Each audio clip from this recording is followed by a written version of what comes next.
Hello guys. ഇന്നത്തെ video എന്ന് പറഞ്ഞു കഴിഞ്ഞാൽ നമ്മുടെ സ്കൂളിൽ കാർണിവലാണ്. ആക്ച്വലി ഞാൻ പഠിച്ചിരുന്ന സമയത്ത് എൻ്റെ സ്കൂളിലൊന്നും ഇങ്ങനത്തെ പരിപാടികളൊന്നും ഉണ്ടായിരുന്നില്ല കേട്ടോ. ഞാൻ അവിടെ ബാംഗ്ലൂർ വന്നതിന് ശേഷമാണ് ഇങ്ങനെ കുറേ വെറൈറ്റി പരിപാടികളൊക്കെ കാണാൻ തുടങ്ങിയത്.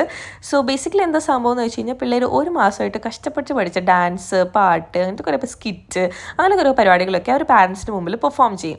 അതുപോലെ തന്നെ കാർണിവലിൻ്റെ അന്ന് കുറേ ഫുഡ് സ്റ്റോൾസ്, കുറേ ഗെയിംസ്, കുറേ വെറൈറ്റി സംഭവങ്ങളൊക്കെ ഉണ്ടാവും. അപ്പോൾ ഇറ്റ്സ് ബേസിക്കലി ഒരു റിലാക്സിങ് അല്ലെങ്കിൽ ഒരു ചിൽ ഡേ ഫോർ പാരൻസ്, ടീച്ചേഴ്സ്, അതുപോലെ സ്റ്റുഡൻസിനൊക്കെ. പിന്നെ അവിടെ നിന്ന് ഫുഡ് സ്റ്റോളിൽ നമ്മൾ കുറേ ഫുഡൊക്കെ വാങ്ങി ട്രൈ ചെയ്തു. അത്യാവശ്യം കുഴപ്പമില്ലായിരുന്നു, നല്ല ടേസ്റ്റൊക്കെ ഉണ്ടായിരുന്നു.